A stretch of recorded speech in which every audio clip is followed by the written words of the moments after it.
Pertanyaan pertama, Pak Ustaz, boleh tak seseorang masuk ke dalam kuburan orang yang sudah mati, lalu dia melihat apa yang berlaku dalam kubur? Mohon pencerahan, Pak Ustaz.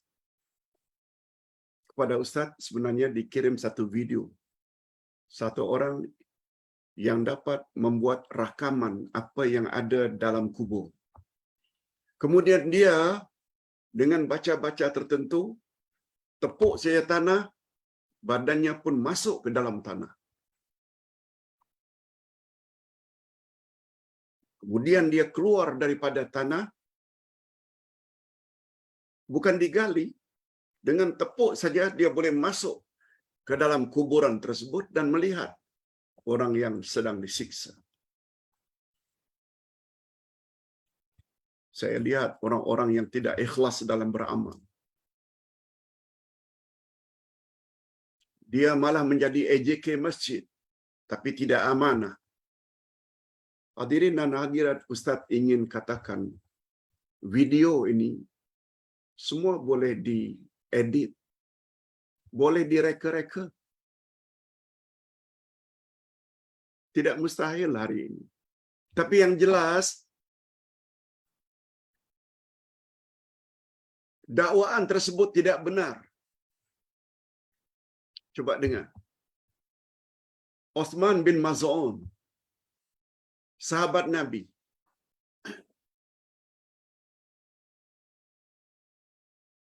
Dia adalah muhajirin, orang yang berhijrah dari Mekah ke Madinah, dan orang pertama dari kalangan muhajirin, sahabat Nabi, yang mati di Madinah. Orang pertama, namanya Uthman bin Maz'un.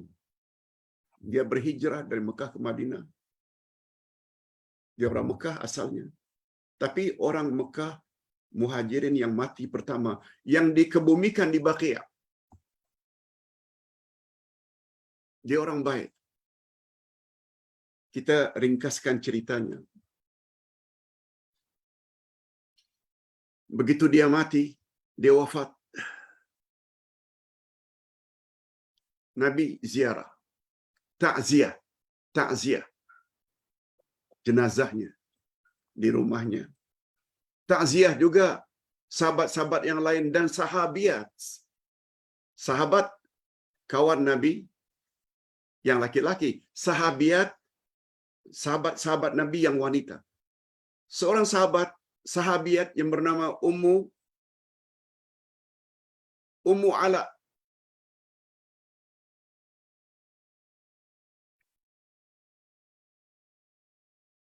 Ustaz ada tulis dalam buku Ustaz Hakikat 2 Kalimah Syahadat tentang kisah ini. Kita pendekkan cerita, kata Ummul Ala.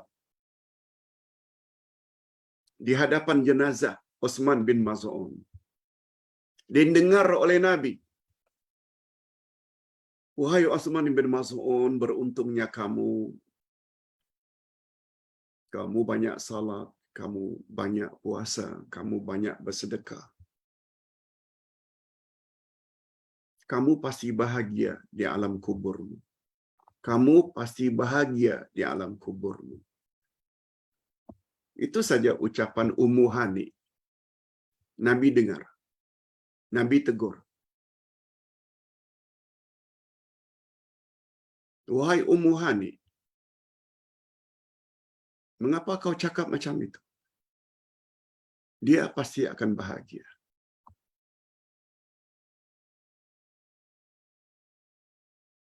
"Aku Rasulullah, aku tak tahu dia akan bahagia atau menderita di alam kuburnya."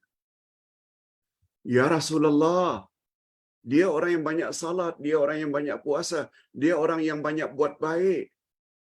Takkan dia tak bahagia di alam barzakh?"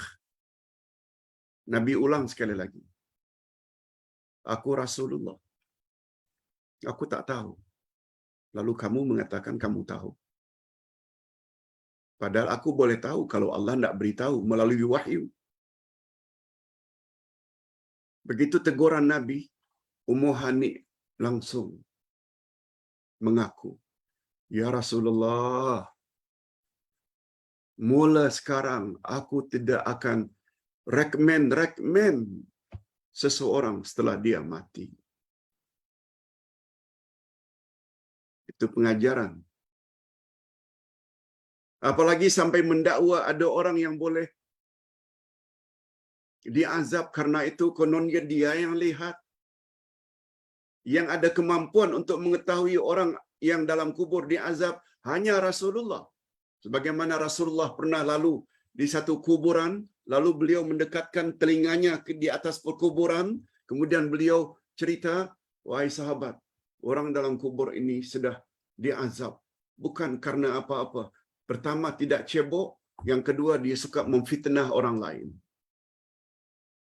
Itu Nabi. Ini yang cakap ni bomo tadi. Jangan percaya.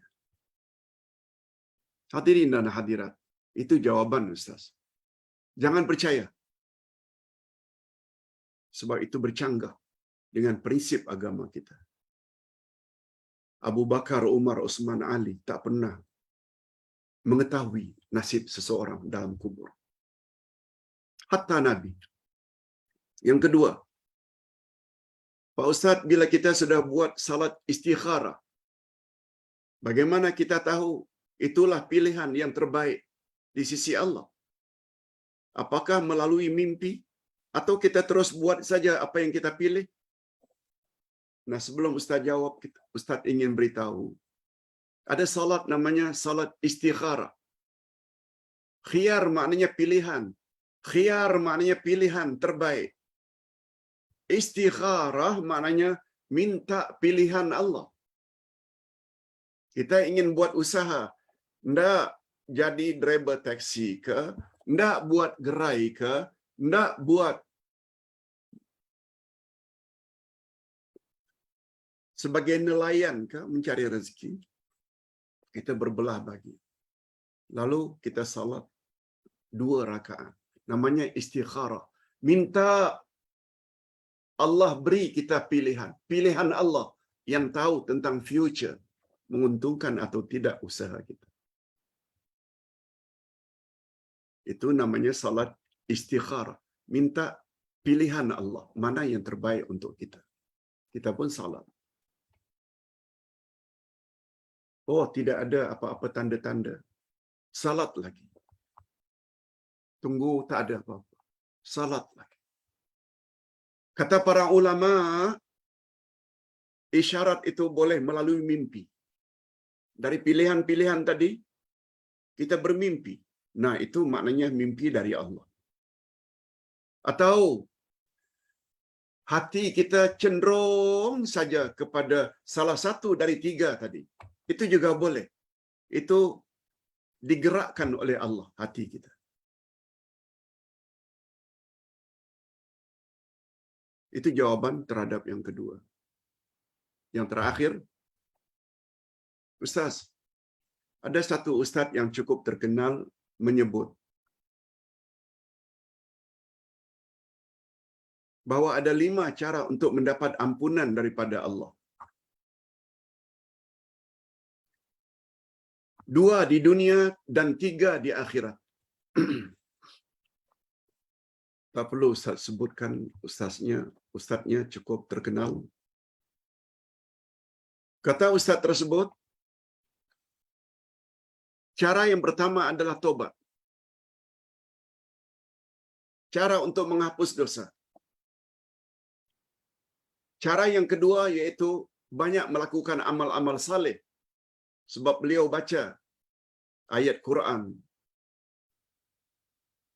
Innal hasanati yudhibna as-sayyi'at. Amal-amal baik dia dapat menghapuskan amal-amal jahat. Betul? Ustaz setuju? Cuma ada sedikit tambahan.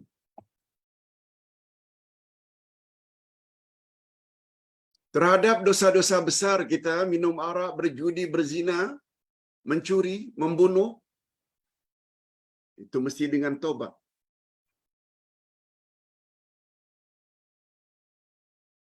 Mesti dengan tobat dan memenuhi 3 syarat tobat. Tinggalkan berjudi, yang kedua menyesal, yang ketiga berazam tekad untuk tidak mengulangi lagi judi. Sebagai contoh, itu taubat nasuha. Sedangkan amal-amal baik yang kita buat, dia hanya boleh menghapuskan terhadap dosa-dosa kecil saja. Dosa kecil. Banyak mengaji, banyak salat, banyak ini, zikir, dia hanya berperanan menghapuskan dosa-dosa kecil. Adapun di akhirat antara lain ampunan Allah jika Allah berkehendak. Cuma kita kena ingat, ada satu dosa yang Allah tidak akan ampun bila kita mati dalam syirik, yang kita tidak minta ampun sebelum mati. Lihat ayat 48 dari surat An-Nisa. Innallaha yaghfiru dzunub, innallaha la yaghfiru ayyushraka bih wa yaghfiru ma duna dzalika liman yasha. Allah tidak akan ampun dosa syirik. Dan Allah hanya akan ampun dosa selain itu. Syirik, no. Perlu ingat itu. Itu sebabnya kita perlu minta ampun pada Allah selagi hidup ini, terutama terhadap dosa syirik. Nah, yang kedua, di akhirat nanti, kita besar kemungkinan dapat syafaat dari Nabi Muhammad sallallahu alaihi wasallam. Syafaat daripada Al-Quran yang kita baca. Syafaat dari puasa yang kita lakukan. Itu disebut oleh Nabi. Dan satu lagi, menurut Ustaz,